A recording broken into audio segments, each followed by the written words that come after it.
والسلام على رسول الله وعلى آله وأصحابه ومن প্রশ্ন উত্তর অনুষ্ঠান সবার কাছে একটু আকর্ষণীয় লাগে এই জন্য যে খুব ছোট ছোট প্রশ্ন ছোট ছোট উত্তর।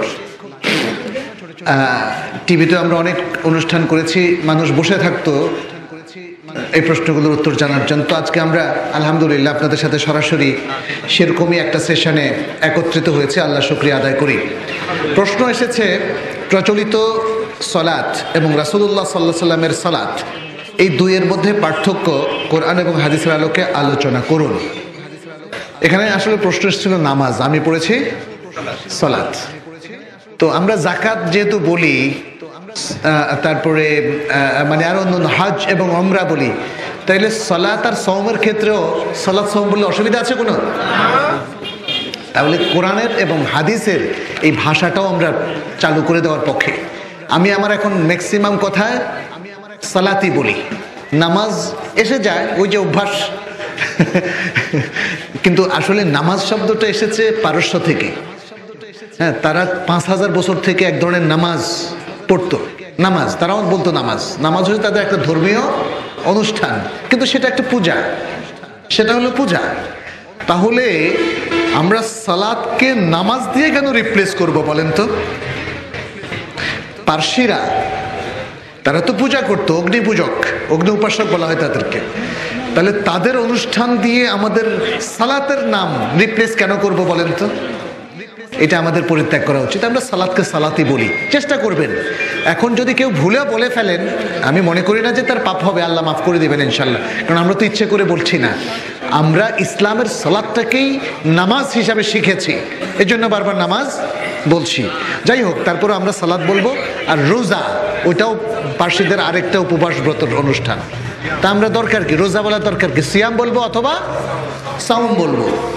আচ্ছা, এখন আমরা যেভাবে সালাত পড়ছি অথবা বিভিন্ন সমাজের মধ্যে দেখছি সালাত পড়ছে, মক্কা মদিনায় তো আমরা দীর্ঘদিন ছিলাম, সেখানেও যেহেতু মক্কা এবং মদিনা সারা পৃথিবীর মুসলমানরা যেত, তো সারা পৃথিবীর মুসলমানরা যতভাবে সালাত পড়ে ওখানে দেখা যায়।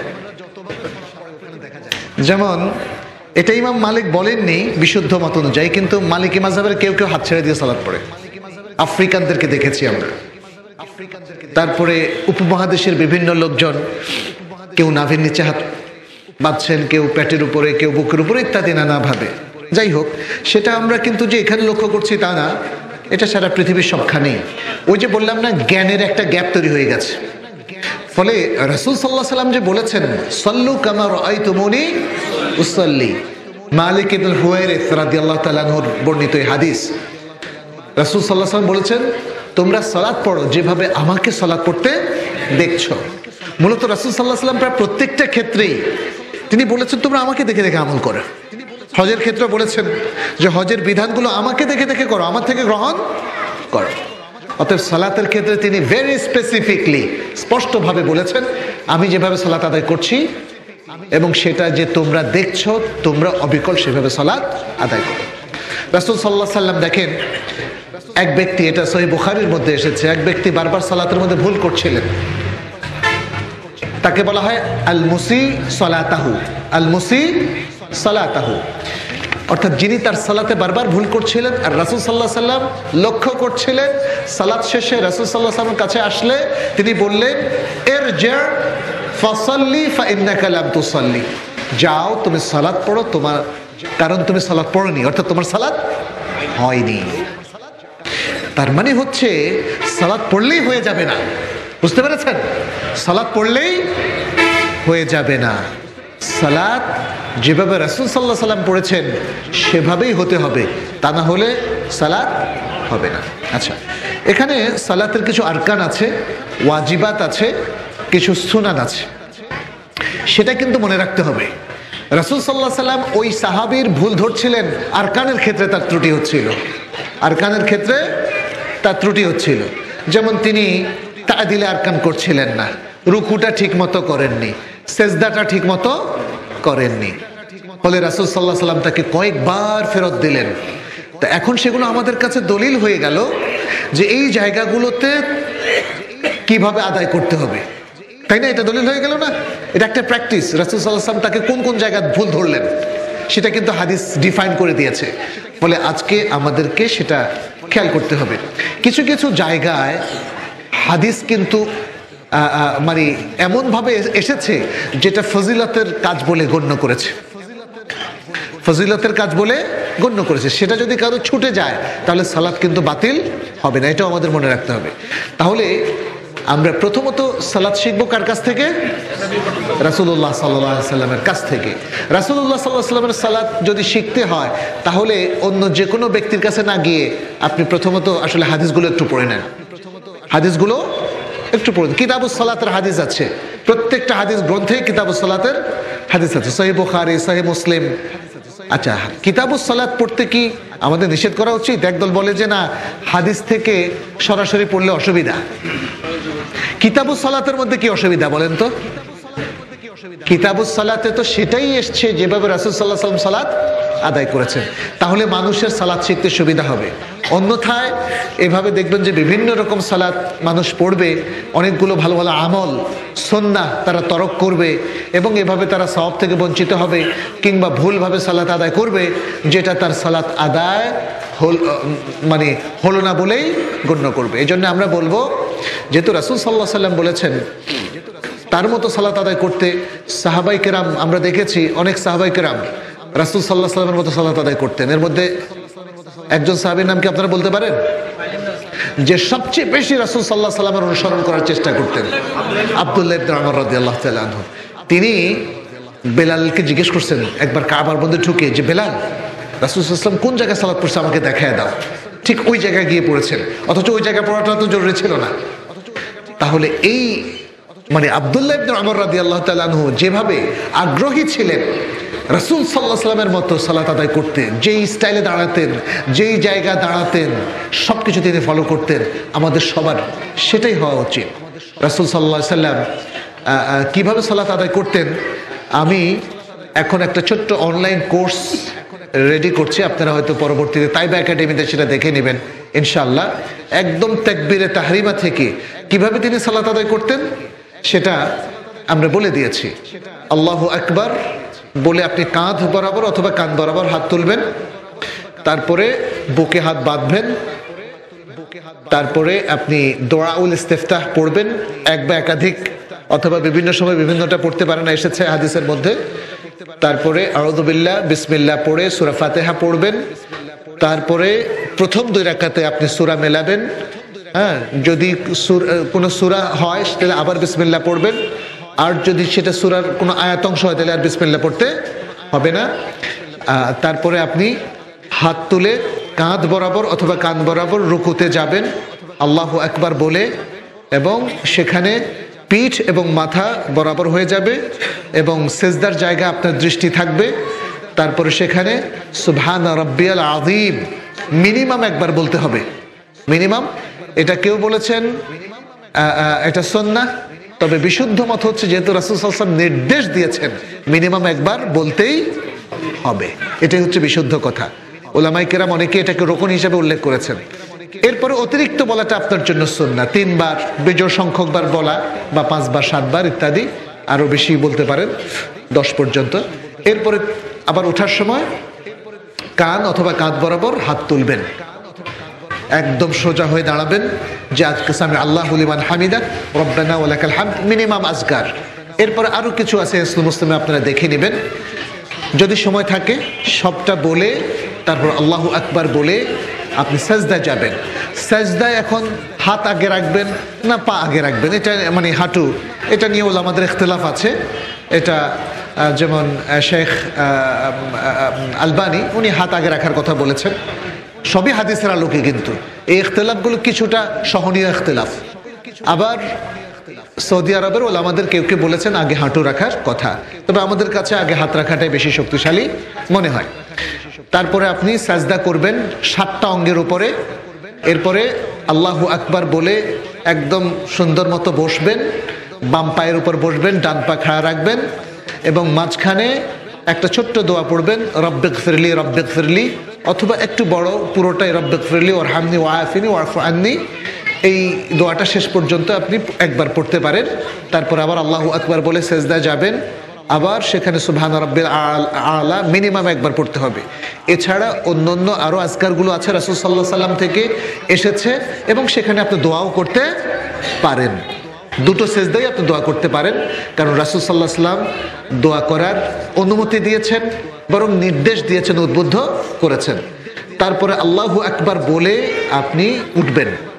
এখন এই উঠার ক্ষেত্রে মালিক ইবনে হুয়াইরিসের একটা হাদিস আছে, জলসাতুল ইস্তিরাহা, যারা প্রথম রাকাতে অথবা তৃতীয় রাকাতে বসতে চান বসতে পারবেন।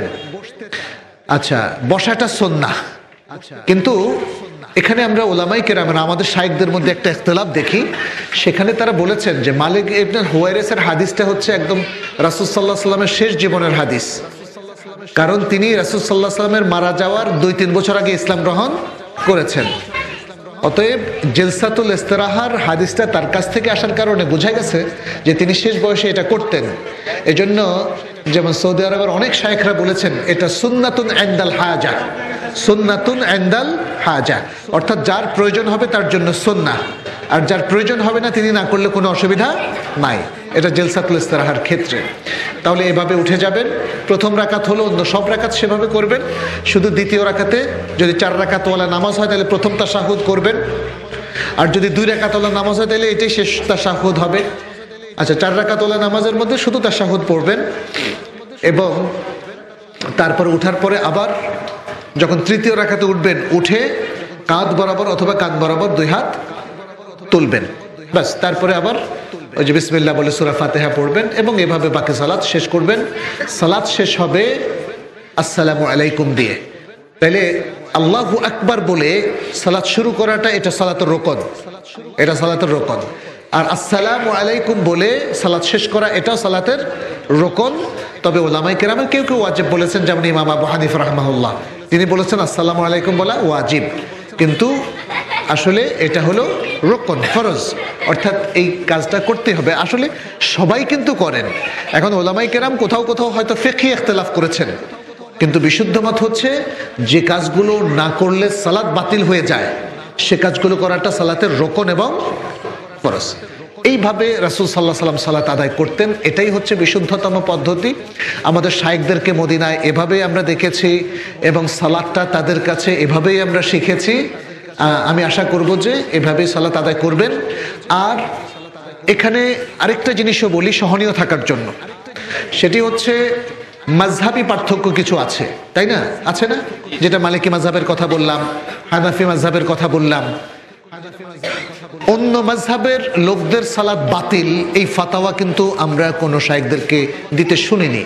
আমি একবার শাইখ বিন বাজ রাহিমাহুল্লাহর সমস্ত ফাতাওয়া ঘাটলাম, যে উনি আক্রমণাত্মকভাবে অন্য মাযহাবের লোকদের সালাত বাতিল এভাবে কি বলেছেন? কোনো ফাতাওয়া দেননি। আসলে এই ফাতাওয়া দেওয়াটা আমাদের জন্য সঙ্গত নয়। আমাদের উচিত হচ্ছে মানুষকে আহ্বান জানানো, রাসূলুল্লাহ সাল্লাল্লাহু আলাইহি ওয়াসাল্লামের সালাতের মতো সালাত পড়া, কিন্তু অন্যদের সালাত বাতিল হয়ে গেছে এই ফাতোয়া দেওয়াটা আমাদের জন্য সঙ্গত না, সেটা আমরা বর্জন করব ইনশাআল্লাহ। জি,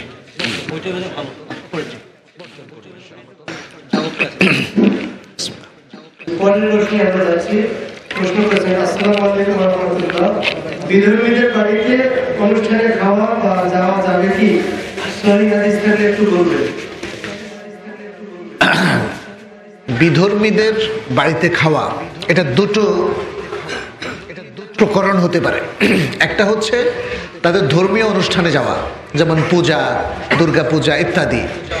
তাহলে এই সমস্ত অনুষ্ঠানে ইসলাম সরাসরি নিষেধ করে দিয়েছে, কারণ এটা তাদের অন্য ধর্মের এক্সক্লুসিভ প্রোগ্রাম। আমাদের সালাতের মধ্যে যেমন অন্য ধর্মীয় লোকদের পার্টিসিপেশন ইসলাম অ্যালাউ করে না, এবং তাদের ইমামতিও অ্যালাউ করে না, ঠিক অন্য ধর্মের স্পেশাল যে প্রোগ্রামগুলো আছে তাদের ধর্মীয় প্রোগ্রাম, সেখানে ইসলাম অ্যালাউ করে না, কারণ এটা বাতিল বলে গণ্য হবে। ইসলাম শুধু তার নিজস্ব ইবাদতগুলো মুসলমানদের জন্য পারমিশন দেয়, যেহেতু ইবাদতের বিষয়, বুঝতে পারছেন না? সেই সমস্ত দলিল যেগুলো ইবাদতের দলিল, এখানেও দলিল যে ইবাদত মুসলিমদের শুধু কবুল হবে সেগুলো যেগুলো ইসলামের নির্দেশনা মতো পরিপালন করা হয়। এই নির্দেশনার বাইরে গিয়ে অন্যদের ইবাদতে শামিল হওয়া সেগুলো গ্রহণযোগ্য হবে না, স্পষ্ট। মান আহদাথা ফি আমরিনা হাযা মা লাইসা মিনহু ফাহুয়া রাদ্দুন। এটা হলো ইবাদত সম্পর্কিত ঘোষণা। আর আরেকটা হচ্ছে সামাজিক, তাদের সামাজিক অনুষ্ঠান, যেমন হয়তো আপনাকে দাওয়াত করলো, আপনার বাড়ির পাশে একজন হিন্দু আপনাকে দাওয়াত করলো, তাহলে এখানে রেস্ট্রিকশন সহ অংশগ্রহণ করতে কোনো অসুবিধা নাই। রেস্ট্রিকশনটা কি? রেস্ট্রিকশনটা হচ্ছে তাদের অনেক খাবার আমাদের জন্য হালাল না, তাদের অনেক খাবার আমাদের জন্য হালাল না। যেমন তারা যদি মদ খায় সেটা আমাদের জন্য হালাল না, তারা যদি প্রাণী জবাই করে সেটা আমাদের জন্য হালাল না, কিন্তু তাদের বাড়িতে মুড়ি ভাজলে সেটা আবার হালাল। তবে যদি কোনো নাজাসাত মিক্স করে সেখানে, তাহলে সেটা আবার হালাল না। কিন্তু সাধারণত নাজাসাত মিক্স করে না বলে আমরা জানি। এইভাবে যে খাবারগুলো আসলে হালাল খাবার বাট তারা পরিবেশন করছে, অথবা তারা মুসলিম হোটেল থেকে নিয়ে এসে আপনাকে পরিবেশন করছে, তাহলে এটা নিষিদ্ধ নয়। কারণ রাসূলুল্লাহ সাল্লাল্লাহু আলাইহি ওয়াসাল্লাম নিজেও অমুসলিমদের বাড়িতে গিয়েছেন। ইহুদি, তার বাসায় ছিল ইহুদি পরিচারক, তাই না? বুখারী হাদিসে এটা আপনারা জানেন। যখন ছেলেটা অসুস্থ হলো তখন তিনি ছেলেটাকে দেখতে গেলেন। এখানে কয়েকটা জিনিস, বাড়িতে তাহলে অমুসলিমকে রাখা যাবে? হ্যাঁ, রাখা যাবে যদি আপনার দিন নিরাপদ হয়। দিন যদি আবার নষ্ট হয়ে যায় তাহলে রাখা যাবে না। কারণ মুসলমানের ফার্স্ট প্রায়োরিটি হচ্ছে তার দিনকে রক্ষা করা, তার আকীদাকে রক্ষা করা, তার ইসলামকে তার হাউস হোল্ডের মধ্যে রক্ষা করা। যদি একজন অমুসলিম গৃহপরিচারিকা অথবা গৃহপরিচারক বা ড্রাইভার রাখার কারণে আপনার বাসার সমস্ত দিন লন্ডভন্ড হয়ে যায়, তাহলে তো আপনি কেন রাখবেন তাকে? বুঝতে পারছেন না? হ্যাঁ, আপনার সবকিছু ঠিক থাকার পরে যদি কোনো অমুসলিম থাকলে আপনার কোনো কিছু অসুবিধা হচ্ছে না, তাহলে সেটা রাখা যায়। সেটা রাসূল সাল্লাল্লাহু আলাইহি ওয়াসাল্লামের এই গৃহপরিচারক রাখা থেকে বোঝা গেল। ইহুদিদের বাড়িতে তিনি গিয়েছেন, সেখানে তিনি খেয়েছেন কিনা হাদিসে কিন্তু সেটা আসে নাই। কিন্তু আমরা ওই রেস্ট্রিকশনটা, আম রেস্ট্রিকশনটা এখানে নিয়ে আসলাম। যেগুলো খাওয়া হারাম সেগুলো বাদে হালাল জিনিস খেতে কোনো অসুবিধা নাই। আচ্ছা, সেই হাদিসটা আমার জানা নেই। তাইলে রাসূল সাল্লাল্লাহু আলাইহি সাল্লাম থেকে ভাইজান বললেন যে খাইবারের ইহুদিদের বাড়িতে গিয়ে বা মহিলার বাড়িতে গিয়ে রাসূল সাল্লাল্লাহু আলাইহি সাল্লাম খেয়েছিলেন। আসলে প্রথম কথা হচ্ছে অমুসলিমদের বানানো জিনিস খাওয়া নিষেধ, এটা দলিল লাগবে, আদারওয়াইজ এটা হালাল। এটা একটা মূলনীতি। কিন্তু ইবাদতের ক্ষেত্রে বলেছি সমস্ত ইবাদত হারাম শুধুমাত্র যেগুলো আল্লাহ রাসূল চালু করেছেন সেগুলো ছাড়া। আল্লাহ রাসূল যেগুলো শরীয়ত সিদ্ধ বলে ঘোষণা দিয়েছেন, এছাড়া নতুন সমস্ত ইবাদত কি? হারাম, বেদাত। কিন্তু মুআমালাতের ক্ষেত্রে আল্লাহ এবং তার রাসূল যেগুলো হারাম করেছেন এর বাইরে সবগুলো হালাল। অতএব অমুসলিমদের কাছে তাদের বাড়িতে হোক অথবা কোনো রেস্টুরেন্টে তাদের সাথে বসে হোক, সেই খাওয়াটা যেগুলো হারাম ঘোষণা করেছে ইসলাম, এর বাইরে বাকিগুলো হালাল। জি, আলহামদুলিল্লাহ। পরের প্রশ্ন, কিছু মসজিদে সম্মিলিতভাবে ইল্লাল্লাহ জিকির করে, এটা কি বিদআত?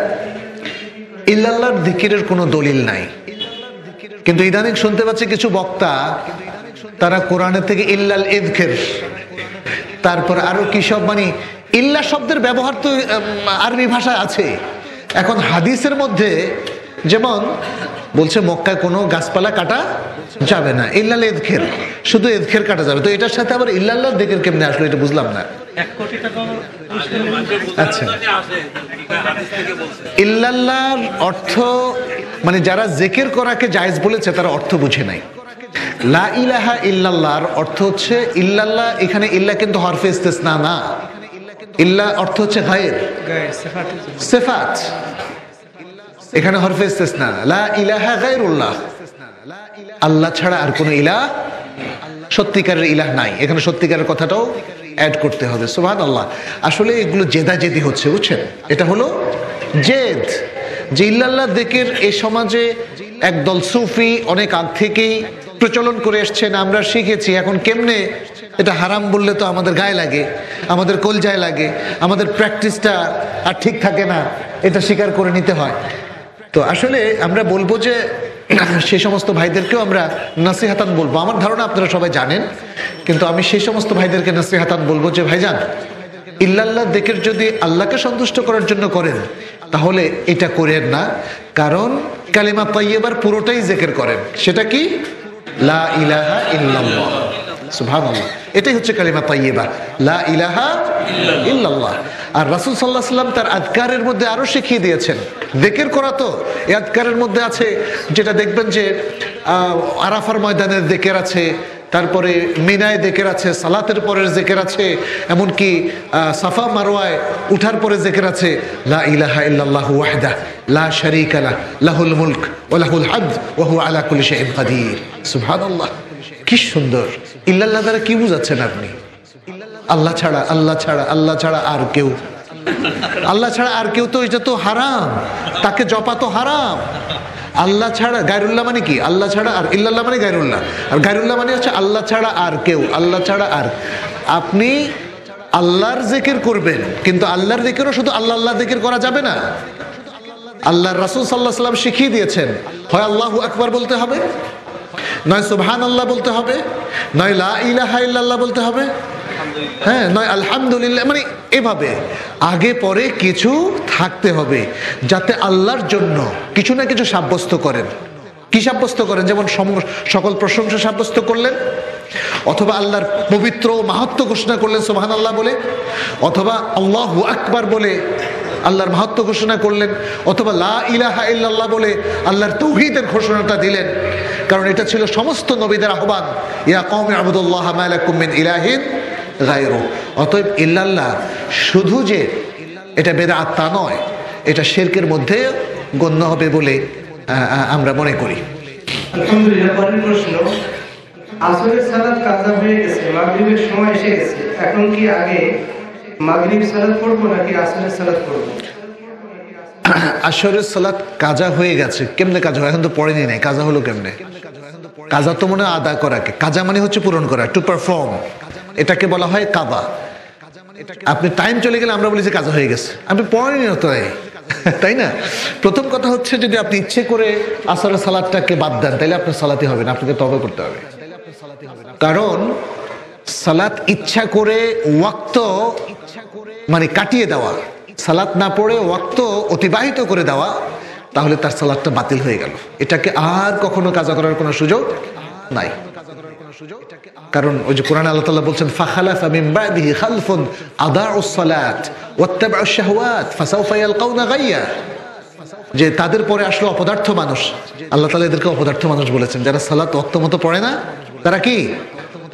অপদার্থ মানুষ। এটা কিন্তু আমাদের তর্জমা না, এটা রিয়েল তর্জমা, মুফাসসিরিন কেন এভাবে বলেছেন। তারা তাদের সালাতকে নষ্ট করলো এবং তারা তাদের প্রবৃত্তিকে অনুসরণ করলো, অচিরেই তারা জাহান্নামের ঘাই উপত্যকায় মিলিত হবে। তো যাই হোক, তাহলে কেউ যদি ইদাআতুস সালাহ করেন, সেটাকে আর কাজা করার সুযোগ নাই। এজন্য আমরা বলি যে ওমরি কাজা নাই। বুঝতে পেরেছেন? ওমরি কাজা নাই। কারণ একটা ব্যক্তি সারা জীবন ইচ্ছাকৃতভাবে সালাত তরক করেছে, তার কেমনে কাজা হবে? তার তো কোনো কাজা নেই, সে তো সালাত ইচ্ছা করে তরক করেছে, এটাকে কাজা করা যাবে না। কারণ সে সালাতকে নষ্ট করে দিয়েছে, ভণ্ডুল করে দিয়েছে। কাজা করা যাবে দুটো সূরতে, যেটা সহিহ বুখারীর riwayate এসেছে। একটা হলো যদি সে ভুলে যায়, স্মরণ হওয়ার সাথে সাথে পড়বে, এমনকি সেটা যে অনেক পরেও হয়। আর আরেকটা হলো যদি সে ঘুমিয়ে থাকে, তাহলে ঘুম থেকে উঠে দ্রুততম সময় ওযু করে সে সালাতটা পড়ে নেবে এবং ফরজ সালাতটা পড়বে আগে। তাহলে এই দুটো হচ্ছে কাজা। এখন যদি তার অবস্থা এমন হয় যে তিনি ভুলে গিয়েছেন অথবা ঘুমিয়েছিলেন, মাগরিবের আজান হয়ে গেছে, এখন তার আসরও বাকি আছে, মাগরিবও বাকি আছে, আপনি এইভাবে বলবেন আসর কাজা হয়ে গিয়েছে, মাগরিব বাকি আছে, এটা নয়। আপনার আসরও বাকি আছে, মাগরিবও বাকি আছে। কিভাবে পড়বেন? তাহলে তারতিব অনুযায়ী পড়বেন। আগে আসর পড়বেন, তারপরে মাগরিব। আগে আসর পড়বেন, কারণ সালাতের তারতিবটা ওয়াজিব, সালাতের তারতিবটা ওয়াজিব, এটা রাখতেই হবে। এমনকি যদি আপনি মাগরিবের সালাত জামাতের সাথেও পড়েন, তবুও আপনি আগে আসর পড়বেন। এখানে উলামায়ে কেরামের ইখতিলাফ আছে যে ইমাম পড়ছেন মাগরিব, আপনি কি তার পিছনে আসর পড়তে পারবেন? বিশুদ্ধ মত হচ্ছে পারবেন। আমাদের শাইখদেরকে আমরা বলতে শুনেছি দলিলের আলোকে, যে মুআয ইবনে জাবাল রাদিয়াল্লাহু তাআলা আনহুর হাদিস আছে যে তিনি এশা পড়তেন রাসূল সাল্লাল্লাহু আলাইহি ওয়াসাল্লামের সাথে, তারপরে গিয়ে কওমের ইমামতি করতেন। তো তখন তার সালাতটা কি হতো? নফল। নফলের পিছনে তখন এশা পড়তেন অন্য সাহাবায়ে কেরাম, সেটা শুদ্ধ হওয়া, এটা একটা দলিল। তাতে বোঝা গেল যে সালাত দুই রকমের হলেও কোনো অসুবিধা নাই, ইমামের পেছনে ভিন্ন সালাতের ইক্তেদা করা যায়। যদি আপনি ইমামের পেছনে মাগরিব পড়েন তাহলে 3 রাকাতের পরে আরেক রাকাত পড়তে হবে, যেহেতু আসর 4 রাকাত। এতে আপনার অবাক হওয়ার কিছু নাই যে আরে বাবা বলেন কি, আমি আরো বলেন কি, এটা তো আপনার কাছে অবাক হওয়ার ব্যাপার। শরীয়ত তো শরীয়তের জায়গায় আছে। জি, আলহামদুলিল্লাহ। উপযুক্ত ব্যক্তি থাকা সত্ত্বেও মুসাফির ব্যক্তি ইমাম হতে পারবে কিনা? মুসাফির কাকে বলে? কত দূরত্বে গেলে মুসাফির বলে গণ্য হবে? একসাথে অনেক প্রশ্ন করে দিয়েছেন, চালাক মানুষ। মুসাফির ব্যক্তি যদি আফদাল হন, বিশিষ্ট ব্যক্তি হন, তাহলে অনেক মানুষই চায় তার পেছনে সালাত পড়তে, তাকে তার জন্য ইমামতি করা জায়েজ আছে। আমি বিদেশে একবার গিয়েছিলাম, সেখানে আমি ইমামতি করেছিলাম। আমি নিজে যেতে চাইনি আসলে, লোকজন সেখানে আমাকে জোর করে দিয়েছিল। পরে এক লোক বলল, ভাই তুমি যে ইমামতি করলে এটা কি ঠিক হইলো? আমি বললাম, বেঠিক কি হইলো সেটা বলেন, যে মুসাফিরের ইমামতি করা জায়েজ আছে কিনা? আমি বললাম অবশ্যই জায়েজ আছে। তখন মুকিমরা তার পিছনে সালাতটা কমপ্লিট করে নেবে, মুকিমরা তার পেছনে সালাতটা কমপ্লিট করে নেবে এবং তিনি ঘোষণা দেবেন যে তিনি মুসাফির। এখন মুসাফির কি পরিমাণ দূরত্ব সফর করলে হয়, এটা নিয়ে উলামায়ে কেরামের কিছু ইখতিলাফ আছে। আসলে হাদিসে কিন্তু সরাসরি আসে না, এটা হচ্ছে মূল কারণ। এখন কয়দিন সফর করলে মুসাফির হবে, এই ধরনের কিছু হাদিসের ইখতিলাফের কারণে ইখতিলাফটা হয়েছে। যেমন সহিহ মুসলিমের মধ্যে একটা হাদিসে পাওয়া যায় 3 ফারসাকের পরে রাসূল সাল্লাল্লাহু আলাইহি সাল্লাম তিনি কসর করেছেন। এখন কেউ বলেন যে 3 ফারসাক মানে 15 কিলোমিটার গেলেই কসর শুরু হয়ে যাবে, তাহলে মুসাফির। কেউ কেউ বলেছেন যে 48 মাইল। কেন? কারণ তারা বলেছেন যে একজন মহিলা 3 দিনের সফরে যদি বের হয় তাহলে তার মাহরাম লাগবে, আর মাহরাম তো সফরে লাগে, সফর ছাড়া মাহরাম লাগে না। এই শহরের মধ্যে ঘুরলে কি তার মাহরাম লাগবে? মাহরাম লাগবে না। মাহরামকে তিনি নিতে পারেন এই শহরের মধ্যে, যখন তিনি ভাববেন ঘর থেকে বের হইলেই বিপদ আছে, নিরাপত্তা নাই, তখন মাহরাম নেয়। সেটা তো সফরের কারণে না, সেটা অন্য কারণে, বুঝতে পেরেছেন? তাহলে সফরে রাসূল সাল্লাল্লাহু আলাইহি সাল্লাম যখন মাহরামের কথা 3 দিনের কথা, 3 দিন 3 রাতের কথা বলেছেন, এবং 24 ঘন্টায় হেঁটে যাওয়া যায় 16 মাইল, তাহলে 3 দিনে যাওয়া যায় কতটুকু? 48 মাইল। এটা সৌদি আরবেরও বেশ অনেক শায়েখরা গ্রহণ করেছেন, অধিকাংশ ওলামায়ে কেরাম। আর থার্ড মত হচ্ছে যে না, এগুলো সবই ইজতিহাদ, একদম নস না। তাহলে নস যেহেতু পাওয়া যাচ্ছে না, তাইলে সফরটাকে আমরা জনশ্রুতির উপরে দিয়ে দিতে পারি। একটা এলাকার লোকজন যেটাকে সফর বলে সেটাই সফর। এটা শাইখুল ইসলাম ইবনে তাইমিয়া রাহিমাহুল্লাহ বলেছেন, এবং শাইখ মুহাম্মদ বিন সালেহ বিন উসাইমিন তিনিও বলেছেন, এটাকে রাজি দিয়েছেন। তো আমার কাছে শেষোক্ত মতটা বেশি শক্তিশালী মনে হয়, যে তাহলে একদম ঠিক হিসাব নিকাশ করে মাইল অথবা কিলোমিটার হিসাব করে না বলে আমরা বলতে পারি এক জেলা থেকে আরেক জেলায় যদি কেউ যান, যেমন এখান থেকে যশোর, আমার আসতে আজকে 1 ঘন্টা লেগেছে, 48 কিলোমিটার না হলেও এটা কিন্তু সফর হতে পারে, এবং সেটা অনেক উলামায়ে কেরাম গ্রহণ করেছেন।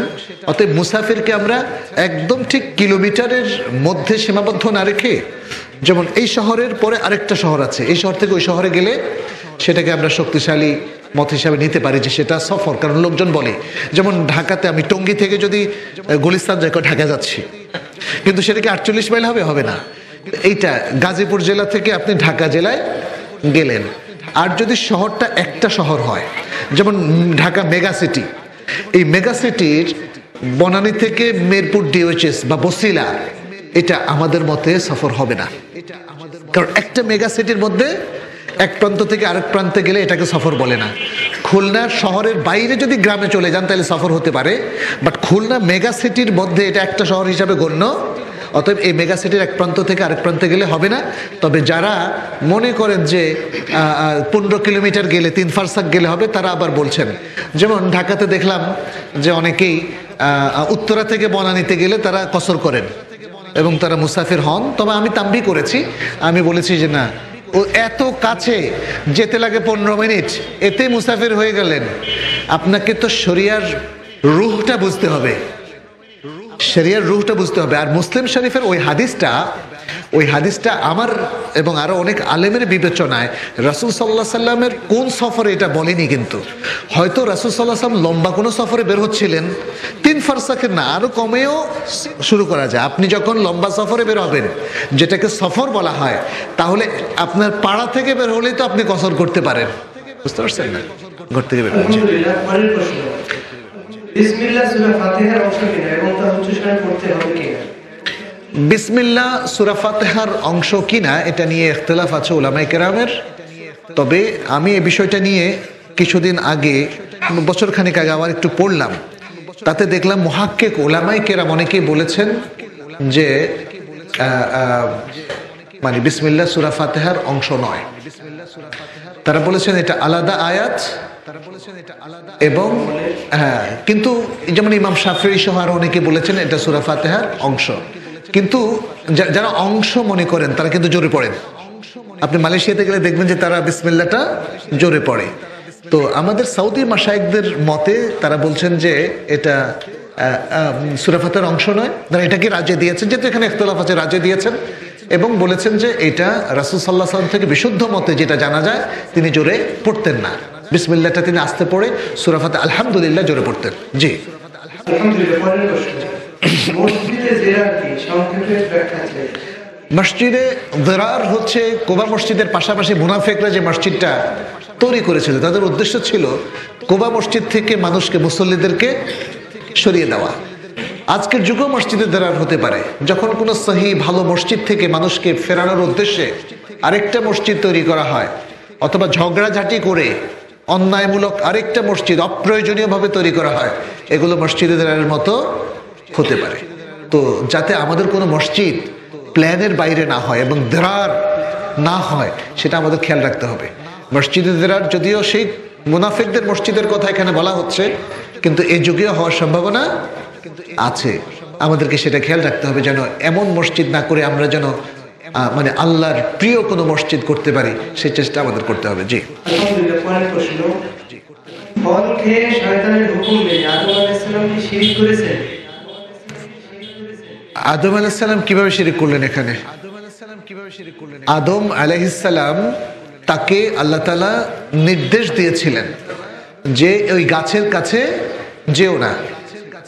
কোরআন কিন্তু এতটুকুই বলছে, গাছের ফল খেও না এটা বলেনি, বলছে এই গাছের থেকে খেও না। এখন কি সেটা ফল না পাতা? আর বলছে লা তাকরাবা, এটাও বলেছেন যে কাছে যেও না। আচ্ছা, ফাআযাল্লাহুমা শায়তান, কোরআন বলছে ফাআযাল্লাহুমা আশ-শায়তান, শয়তান তাকে ভুলিয়ে দিয়েছে, প্ররোচিত করেছে, ভুলিয়ে দিয়েছে। শয়তান কিন্তু আমাকে আপনাকে অনেক সময় ভুলিয়ে দেয়। এই জন্য মানুষ অধিকাংশ পাপ কিন্তু করে যখন সে তার ইমানের চেতনাটা হারিয়ে ফেলে। এই জন্য হাদিসে বলছে জেনাকারী যখন জেনা করে তার ইমানটা তার সাথে থাকে না, ইমান থেকে অনেকটা ডিটাচ হয়ে সে জেনা করে। ইমান থেকে ডিটাচ হয়ে লা ইয়াজনি জানি ওয়া হুয়া মুমিন, মুমিন অবস্থা তো জেনা করে না। তাহলে মুমিন ইমানের আলো থেকে সে সরে গেলে জেনা করে, চুরি করে, হ্যাঁ, ইত্যাদি আর অন্যান্য পাপ কাজগুলো করে। তো যাই হোক, কি যেন প্রশ্নটা? ও, এখানে শয়তান তাকে প্ররোচিত করেছে, কোরআন স্পষ্ট করে বলছে। তাহলে আদম কি করে শিরক করলো? এখানে তো শিরকের প্রশ্ন আসে না। আল্লাহ যদি আমাদেরকে বলে যে এই কাজটা করো না, আমি যদি করি সেটা কি হয়? হারাম, সেটা হলো হারাম। যেমন শুকরের গোশত খেও না, মদ খেও না। মদ খেলে কি শিরক হয়? হ্যাঁ। সিগারেট পান করলে কি শিরক হয়? এই বোকামি করবেন না, কিন্তু সব পাপ কি শিরক? তাহলে আল্লাহ আদম আলাইহিস সালামকে নিষেধ করেছেন, সে নিষেধটা তিনি শয়তানের কারণে ভুল করে ফেলেছেন। কিন্তু তারপরে তো ফাতালাক্কা আদামু মির রাব্বিহি কালিমাতিন ফাতাবা আলাইহি, সুবহানাল্লাহ। নবী ছিলেন, তিনি বুঝতে পেরেছেন তার ভুল, সাথে সাথে তওবা করলেন, আল্লাহ তার তওবা কবুল করলো। জি। আলহামদুলিল্লাহ। পরের প্রশ্ন, কোন নবী শিরক করেননি, কোন নবী ভুলেও কখনো শিরক করেননি। জুমার সানি আযানের আসল সুন্নাহ কি? সানি আজান মানে যেটা আসলে শুরুতে দেওয়া হয়, ওটাই চালু করেছেন ওসমান ইবনে আফফান রাদিয়াল্লাহু তাআলা আনহু। আর সানি আজান যেটা মিম্বরে বসার পরে যে আজানটা দেওয়া, এটা রাসূল সাল্লাল্লাহু আলাইহি ওয়াসাল্লামের যুগে ছিল, ওটা এখন সানি আজান হয়ে গেছে। তো এখানে একটা হাদিস, ইরবাদ বিন সারিয়ার হাদিসটা পড়েছি না, এটা সুনান আবি দাউদ, তিরমিজি সহ আর অন্যান্য গ্রন্থে এসেছে এবং শেখ আলবানী এটাকে সহিহ বলেছেন। সেখানে যেটা শেষের দিকে এসেছে রাসূল সাল্লাল্লাহু আলাইহি ওয়াসাল্লাম বলছেন আলাইকুম বিসুন্নতি ওয়া সুন্নাতুল খুলাফা আর রাশিদিন আল মাহদিয়িন। অর্থাৎ রাসূল সাল্লাল্লাহু আলাইহি ওয়াসাল্লাম তিনি খোলাফায়ে রাশিদিনকে আইনিভাবে সেই সুন্নাহগুলোকে উজ্জীবিত করার অধিকার দিয়েছিলেন। অতএব তাদের প্রচলিত কোনো কাজ বেদআ বলে গণ্য হবে না। যেভাবে আল্লাহ তাআলা রাসূল সাল্লাল্লাহু আলাইহি সাল্লামকেও অনুমতি দিয়েছেন না, এই জন্য তার হাদিস এখন আইনের দলিল, আইনের দলিল। আর রাসূল সাল্লাল্লাহু আলাইহি সাল্লাম বলেছেন তার খোলাফায়ে রাশিদিনরা প্রশাসনিক ক্ষেত্রে হোক অথবা যে কোনো ক্ষেত্রে হোক যাই চালু করবে সেটা রাসূল সাল্লাল্লাহু আলাইহি সাল্লামের সমর্থন সেখানে আছে। এই কথা তারা বোঝা গেল রাসূল সাল্লাল্লাহু আলাইহি সাল্লামের সমর্থন সেখানে আছে। অতএব আমাদের কোনো ভাই যদি বলে থাকেন যে এটা বেদাত, এটা আসলে ঠিক নয়। ওসমান ইবনে আফফান রাদিয়াল্লাহু তাআলা আনহুর এই যে জাওরার আজানকে আমি যখন শুনলাম যে আমাদের দেশে কেউ কেউ এটাকে বেদাত বলছেন বা এটা উঠিয়ে দেওয়ার জন্য কথা বলছেন, প্রথম কথা হচ্ছে রাসূল সাল্লাল্লাহু আলাইহি সাল্লামের এক আজানের উপর ইক্তেফা করা জায়েজ আছে।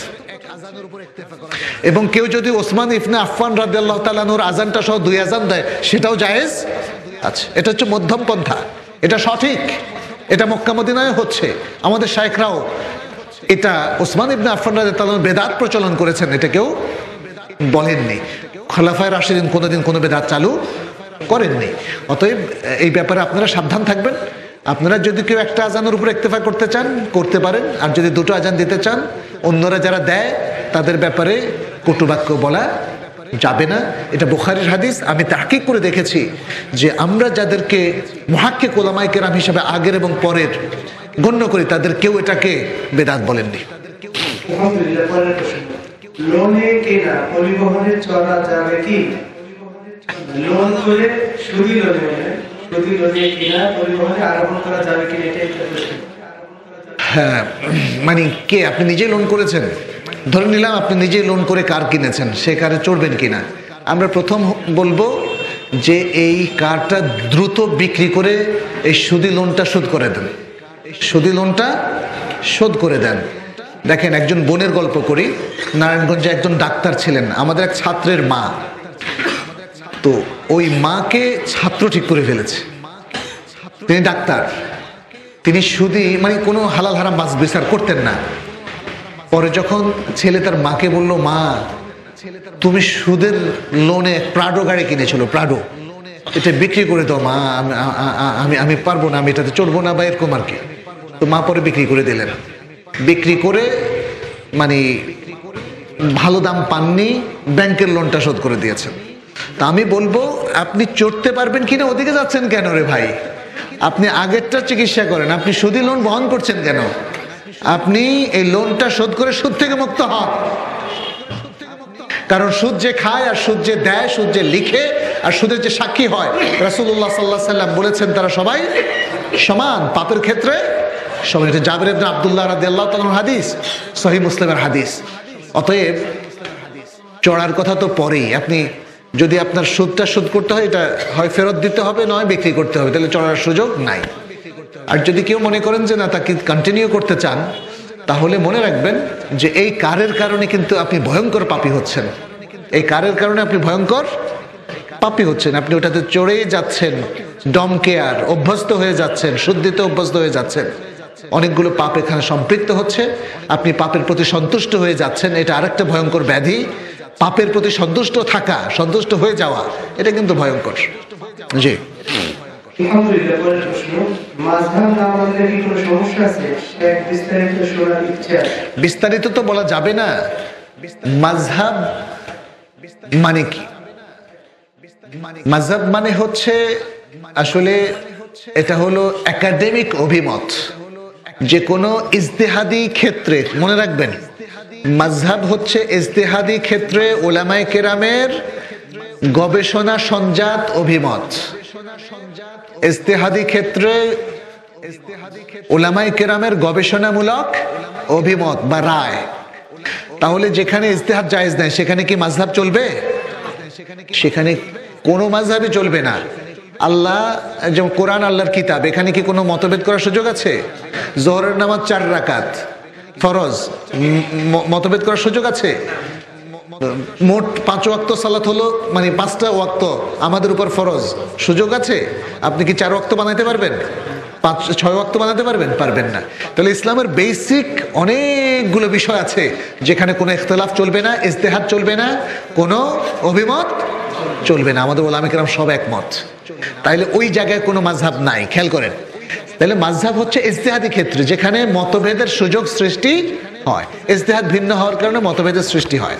তাহলে এটাকে বলা হয় মাযহাব। মাযহাব মানে তাহলে মতামত। যেমন এই হচ্ছে ইমাম শাফির মাযহাব, মানে ইমাম শাফির মত। এটা হচ্ছে ইমাম বুখারীর মত, এটা হচ্ছে ইমাম আবু হানিফা এর মত, এটা না।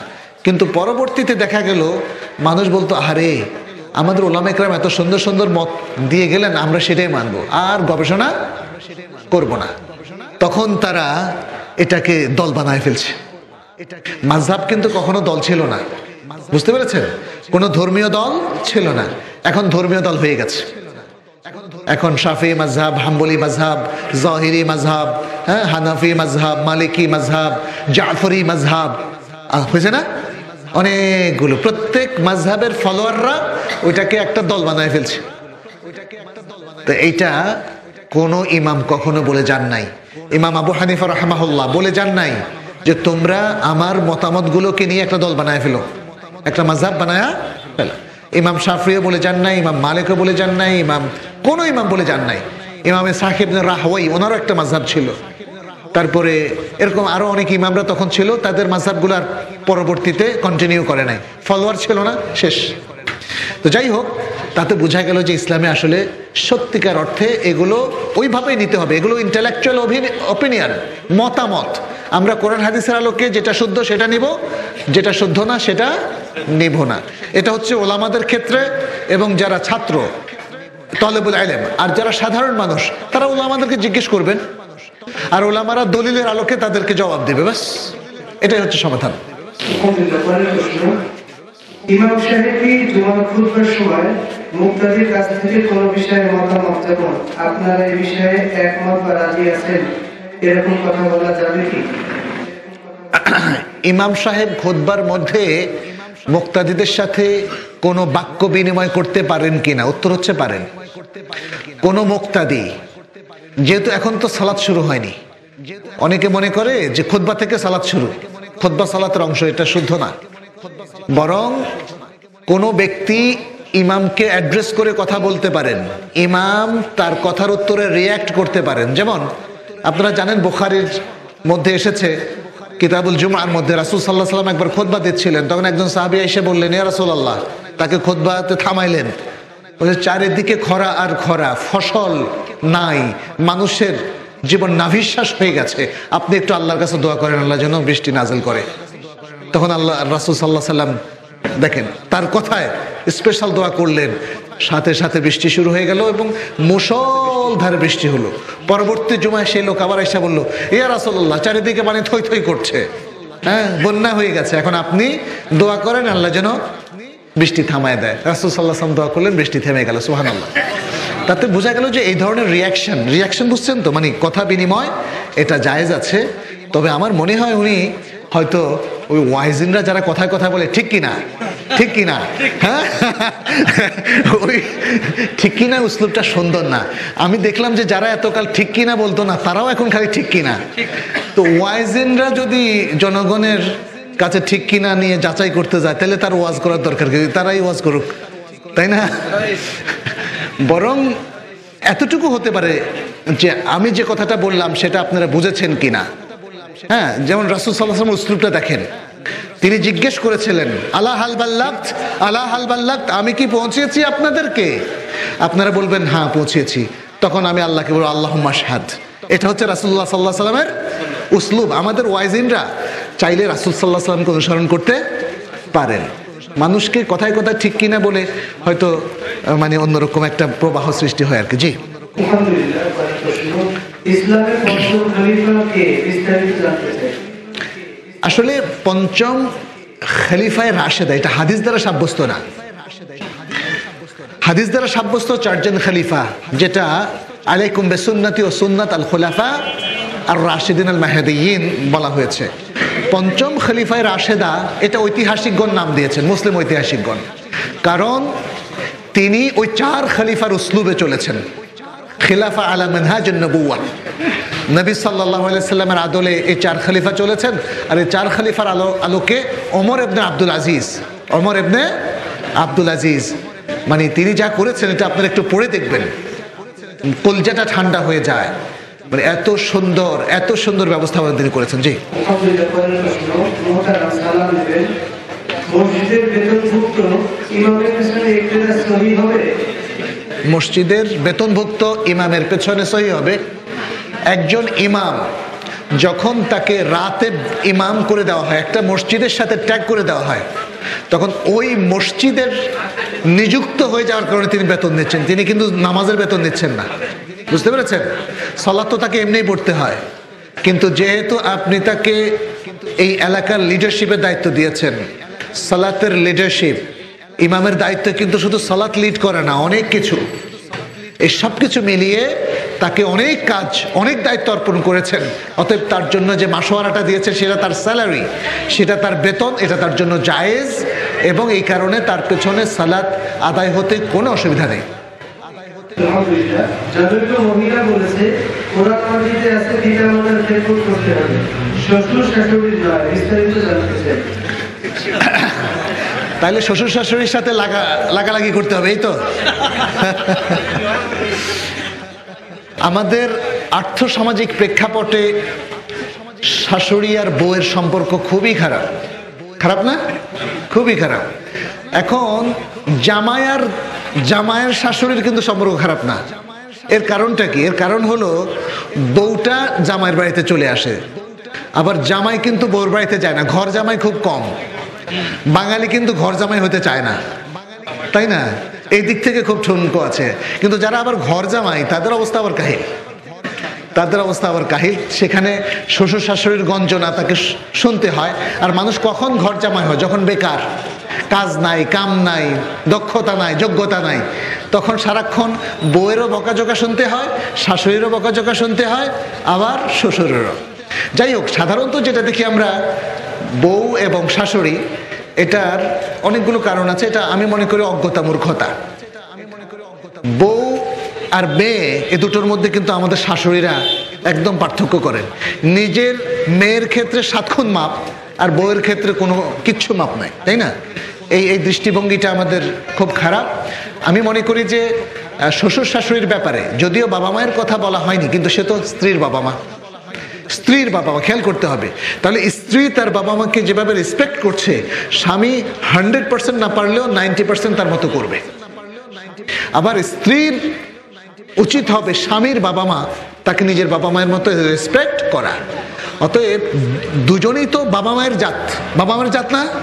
অতএব ওয়াবিল ওয়ালিদাইনে ইহসানা একটা প্রত্যক্ষভাবে আসবে, আর একটা ইনডিরেক্টলি, অপ্রত্যক্ষভাবে আসবে। কিন্তু প্রত্যক্ষ বাবা মায়ের উপর যে দায়িত্ব, যেটা ডিফাইন করা আছে হাদিসে, সেটা অপ্রত্যক্ষ বাবা মায়ের ক্ষেত্রে প্রযোজ্য হবে না। কিন্তু রেসপেক্ট, ইহসান, ভালোবাসা, তাদের সম্ভাব্য সব রকম খেদমত করা, এটা কিন্তু থাকবে, যদিও এটা ফরজ টাইপের না। বুঝতে পেরেছেন? অতএব স্বামীর উচিত হবে স্ত্রীর বাবা মায়ের যথাসম্ভব তাদেরকে সম্মান দেখানো এবং খেদমত করা। আর স্ত্রী যেহেতু অধিক সময় স্বামীর বাড়িতে থাকে, তাহলে স্বামীর বাবা মাকে একটু দেখাশোনা করা, একটু তাদের খেদমত করা, একটু তাদের মনোরঞ্জন করা, কিংবা তাদের সাথে সুন্দর আচরণ করা, এটাও স্ত্রীর উচিত হবে, অর্থাৎ বউয়ের উচিত হবে। আর শ্বশুর শাশুড়ির তাদের উচিত হবে, একটা মেয়ে তার বাড়িতে এসেছে আপন বাবা মাকে ছেড়ে, অতএব তাকে সেভাবে স্নেহ মমতা দিয়ে রাখা। কোরআন ও হাদিসের সঠিক জ্ঞান বিশদ করে অর্জনের জন্য সাধারণ মানুষ কিভাবে তার জ্ঞান চর্চা শুরু করবে? কয়েকটি পন্থা ভাবতে দিন। জি, প্রথম হচ্ছে আপনাকে কোরআন শিখতে হবে আগে। কেউ যদি মনে করেন যে তিনি কিছুই জানেন না, কোরআনও পড়তে জানেন, তাহলে কোরআন শিখতে হবে আগে। কারণ কোরআন শেখার সাথে আপনার সালাতের সম্পর্ক আছে। আপনাকে 5 ওয়াক্ত সালাত পড়তে হবে। 5 ওয়াক্ত সালাত যখন আপনি শুরু করবেন, যদি আপনার কোনো সূরা জানা না থাকে, তাহলে সুবহানাল্লাহ, আলহামদুলিল্লাহ দিয়ে আর আল্লাহু আকবার দিয়ে আপনি শেষ করবেন। এরপরে সূরা ফাতিহাটা 1 নম্বরে শিখে নেবেন, তারপরে আরও কয়েকটা সূরা শিখে নেবেন, সেগুলো দিয়ে সালাতটা পড়তে হবে। কোরআন থেকে বেসিক জ্ঞানটা, কোরআনের বেসিক নির্দেশগুলো, ফরজ ওয়াজিবগুলো শিখে নেবেন, হাদিসের বেসিক জিনিসগুলো শিখে নেবেন। এবং এই শেখার জন্য সবচেয়ে ভালো প্ল্যাটফর্ম হচ্ছে মসজিদে যে হালাকাগুলো হয় অথবা মাদ্রাসায় যে হালাকাগুলো হয়। আপনারা যারা দ্বীনি জ্ঞান অর্জন করতে চান তাদেরও উচিত হচ্ছে মাদ্রাসা কর্তৃপক্ষ, মসজিদ কর্তৃপক্ষের কাছে চলে আসা, যে আমাদের জ্ঞানের জন্য কিছু ব্যবস্থা করেন। আমরা যেন সপ্তাহে অন্তত একদিন বা 2 দিন অথবা রাত্রে সান্ধ্যকালীন কোর্সের মাধ্যমে আমরা শিখতে পারি। এভাবে আলেমদের সাহচর্য আসলে তারা আপনাকে একটা প্রায়োরিটি দিয়ে দিবেন, যে আগে কোনটা শিখবেন, তারপরে কোনটা, তারপরে কোনটা। আপনি ব্যাপকভাবে ফিকহ কিংবা অন্য কিছু শেখার আগে আগে আকীদার মাসালাগুলো শিখতে হবে, যাতে তৌহিদকে ভালো করে বুঝতে পারেন, যাতে শিরক মুক্ত জীবন, কুফরি মুক্ত জীবন, নাস্তিকতা মুক্ত জীবন যাপন করতে পারেন। এবং এরপরে আস্তে আস্তে প্রায়োরিটি বেসড, মানে কোনটা আগে কোনটা পরে, সেই জ্ঞান অনুযায়ী আপনাকে দ্বীনের জ্ঞান শিখতে হবে, যেটা জরুরি, যেটা না হলে দ্বীন থাকে না, যেটা না হলে ফরজ ওয়াজিব আমল করা যায় না, সেগুলো আগে, তারপর সুন্নত নফলের দিকে যাবেন। জি, আলহামদুলিল্লাহ। আসসালামু আলাইকুম। বাংলাদেশে প্রচলিত ইসলামী শরীয়ত মোতাবেক পরিচালিত জীবন বীমা কোরআন সুন্নাহর আলোকে কতটুকু বৈধ? ওয়ালাইকুম আসসালাম রহমতুল্লাহ। জীবন বীমার জিনিসগুলো খুবই অস্পষ্ট। এগুলো আসলে বাংলাদেশে কিভাবে ইসলামিক হলো, কতটা ইসলামিক হলো, সেই স্টাডি আমাদের কাছে নাই। যদি আপনারা জানতে চান, সরাসরি যে কোম্পানির কাছে আছে তাদের কাছে জানবেন। আমি এতটুকু শুধু বলবো যে বীমা পদ্ধতির একটা ইসলামিক সংস্করণ আছে, তবে সেটা আধুনিক বীমার মতো না। সেটা হচ্ছে তাকাফুল, এবং এটা হচ্ছে চ্যারিটি বীমা। আধুনিক বীমা হচ্ছে ব্যবসায়িক বীমা, এটা খেয়াল রাখতে হবে, অনেক পার্থক্য। ব্যবসায়িক বীমার মধ্যে ব্যবসা প্রধান, সেখানে জুয়া আছে, সেখানে হারামের সাথে সম্পৃক্ততা আছে, সেখানে অস্পষ্টতা আছে। এগুলোর বিস্তারিত ব্যাখ্যা আমি এখানে করতে পারবো না, যে কারণে আধুনিক বীমা কোনো ক্রমেই শরিয়া সম্মত না। এখন ইসলামিক বীমা, সেগুলো যদি এই আধুনিক বীমার সমস্ত বৈশিষ্ট্য ঠিক রেখে কেউ করে, তাহলে সেটা আর আধুনিক বীমা একই জিনিস। আর যদি তাকাফুল বীমা করে, তাহলে সেটা আপনারা যদি মানে খোঁজ খবর নেন, সেটা আপনাকে শিখতে হবে, সে বৈশিষ্ট্যগুলো জানতে হবে। তাকাফুল বীমার মধ্যে হচ্ছে চ্যারিটি, তার মানে হচ্ছে আমরা এখানে 20 জন ভাই মাসে 10 টাকা করে দিব, আর কখনো নিব না, আর কখনো নিব না। তাহলে এই 20 জন ভাই যখনই যে অসুস্থ হবে, তার খরচ একটা নির্দিষ্ট সিলিং পর্যন্ত, যেমন 10,000 টাকার খরচ আমরা এখান থেকে করব। আরেকজন ভাই অসুস্থ হবে, 10,000 টাকার খরচ এখান থেকে করব। এটাও এক ধরনের বীমা, কিন্তু এটা হলো চ্যারিটি বীমা, এটা ব্যবসায়িক বীমা নয়। আর ব্যবসায়িক বীমা এভাবে হতে পারে যে আপনারা মাসে 100 টাকা করে জমা রাখলেন, এই টাকাটা আপনারা ব্যবসায় খাটালেন, হালাল ব্যবসায়, এবং যা লাভ হলো তার 50% ওই চ্যারিটি বীমা, এটা আর কখনো নেওয়া হবে না। এবং যদি কেউ আপনাদের মধ্যে বিপদে পড়ে, তখন ওখান থেকে সিলিং অনুযায়ী 5,000 টাকা এখান থেকে হেল্প করা হবে।